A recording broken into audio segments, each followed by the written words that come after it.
আপনারা নিশ্চয়ই জানেন, স্মরণ করবেন যে প্রধান বিচারপতি নিয়োগ সংক্রান্ত বিষয়ে আগেও সামান্য আলোচনা হয়েছিল। আমরা সেই আলোচনার ক্ষেত্রে সেই আলোচনাকে আরও খানিকটা অগ্রসর করতে পেরে দুটো বিষয়ে একমত হওয়া গেছে। প্রধান বিচারপতি নিয়োগ সংক্রান্ত প্রস্তাবে দুটো বিষয়ে রাজনৈতিক দল এবং জোটগুলো একমত হয়েছেন।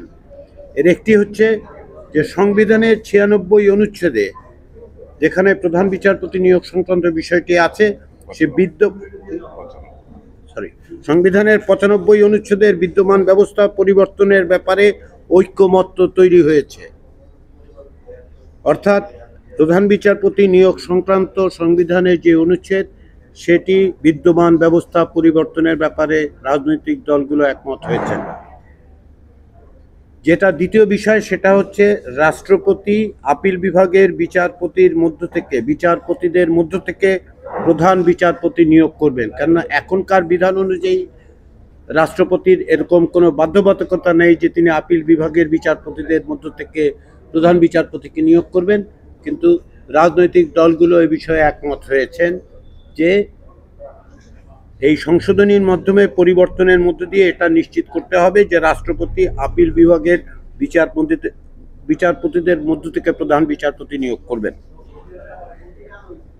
কিন্তু যেখানে আমরা এখন দুটো মত পেয়েছি এবং যে কারণে আমরা বিষয়টি এখনো চূড়ান্তভাবে ঐকমত্য বলছি না, তার কারণটা হচ্ছে এই যে প্রধান বিচারপতি হিসেবে কর্মে জ্যেষ্ঠতম একজনকে না কর্মে জ্যেষ্ঠ দুইজনের মধ্যে একজনকে নিয়োগ করা হবে, এ বিষয়ে দুটো মত আছে। কমিশনের বৈঠকেও এটা আলোচনা করেছে। রাজনৈতিক দলগুলোর পক্ষ থেকে দুটো মত দেওয়া হয়েছে। আমরা রাজনৈতিক দলগুলোকে অনুরোধ করেছি যে তারা যেন তাদের অবস্থানগুলো আরেকবার বিবেচনা করেন। যারা দুজনের কথা বলছেন, যারা একজনের কথা বলছেন, দুই ধরনের বক্তব্যের যারা উপস্থাপন করেছেন, তাদের সকলকে আমরা অনুরোধ করেছি পুনর্বিবেচনার। এবং ইতিমধ্যে যেটা কমিশন এই দুটো বিষয়কে বিবেচনায় রেখে আরেকটু সুনির্দিষ্টভাবে অগ্রসর হওয়া যায় কিনা সেটা উপস্থাপন করবে। কিন্তু দুটো বিষয়ে সুস্পষ্ট ঐকমত্য তৈরি হয়েছে। দ্বিতীয় যে বিষয়, সেটা হচ্ছে আমরা তত্ত্বাবধায়ক সরকার ব্যবস্থা নিয়ে আলোচনাটা আরও খানিকটা অগ্রসর হতে পেরেছি আমরা। সেগুলো হচ্ছে বিভিন্ন যে সমস্ত প্রস্তাব ছিল সেগুলো ক্ষেত্রে রাজনৈতিক দলগুলোর কাছ থেকে যে সমস্ত মতামত পাওয়া গেছে তার ভিত্তিতে ঐকমত্য কমিশনের পক্ষ থেকে দুটো বিকল্প প্রস্তাব দেওয়া হয়েছিল আজকে।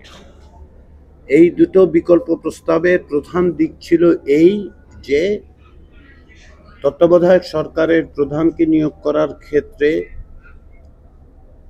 আইনসভার সংশ্লিষ্টতা বা আইনসভার মধ্য থেকেই সেই একটা প্রস্তাব তৈরি করা, নিয়োগের ব্যবস্থাটা করা। এটাই হচ্ছে প্রধান দিক হিসেবে বিবেচনা করে জাতীয় ঐকমত্য কমিশনের পক্ষ থেকে দুটো প্রস্তাব দেওয়া হয়েছিল। আজকে এগুলি নিয়ে রাজনৈতিক দলগুলোর মতামত পাওয়া গেছে। এই মতামতের ভিত্তিতে আরও সুনির্দিষ্ট সুস্পষ্ট প্রস্তাব যা এখন টেবিলে আছে, অর্থাৎ আজকে ঐকমত্য কমিশনের পক্ষ থেকে যেগুলো দেওয়া হয়েছে সেগুলোর ভিত্তিতে, আজকের আলোচনার ভিত্তিতে আমরা আরও একটি সুস্পষ্ট প্রস্তাব হাজির করব। আপনাদের মনে হতে পারে যে তত্ত্বাবধায়ক সরকার ব্যবস্থা যে বিষয়ে সকলের ঐকমত্য আছে, এ বিষয়ে কোনো ভিন্ন মত নেই রাজনৈতিক দলগুলো। প্রত্যেকটি রাজনৈতিক দল চাইছেন যেন এমন একটা ব্যবস্থা করা যা কার্যত যতদূর সম্ভব ত্রুটিহীন হয়, যাতে করে দীর্ঘদিন ধরে যে আন্দোলন সংগ্রাম, সেই সংগ্রামের আকাঙ্ক্ষাটার প্রতিফলন ঘটে এবং ভবিষ্যতে তত্ত্বাবধায়ক সরকার ব্যবস্থা যেন কোনো অবস্থাতেই বিতর্কের মধ্যে না পড়ে। এই সমস্ত বিবেচনা করেই রাজনৈতিক দলগুলো বিভিন্ন বিষয়, বিভিন্ন দিক লক্ষ্য করছেন, আমরা সেগুলো বিবেচনা করছি। তৃতীয় যে বিষয়টি, সেটির 7ই জুলাই খানিকটা আলোচনা হয়েছিল, সেটি হচ্ছে জরুরি অবস্থা ঘোষণা সংক্রান্ত। সেখানে রাজনৈতিক দলগুলো দুটো বিষয়ে ঐকমত্যে এসেছিল। সেটা হচ্ছে যে সংবিধানের 141-এর ক, যেখানে জরুরি অবস্থা ঘোষণার বিধানটা আছে, সেটা সংশোধন করতে হবে। দ্বিতীয় যেটা, সেটা হচ্ছে জরুরি অবস্থা ঘোষণা যেন রাজনৈতিক হাতিয়ার হিসেবে অপব্যবহার না হয়। আমরা সেই জায়গাটাতে আছি। এটাকে আরও সুস্পষ্ট করা দরকার বলে রাজনৈতিক দলগুলো মনে করে, জাতীয় ঐকমত্য কমিশন মনে করে। ওয়ালটন এখন দেশের সীমানা পেরিয়ে পৌঁছে গিয়েছে 50টিরও বেশি দেশে। ওয়ালটন, ঘরে ঘরে, বিশ্বজুড়ে।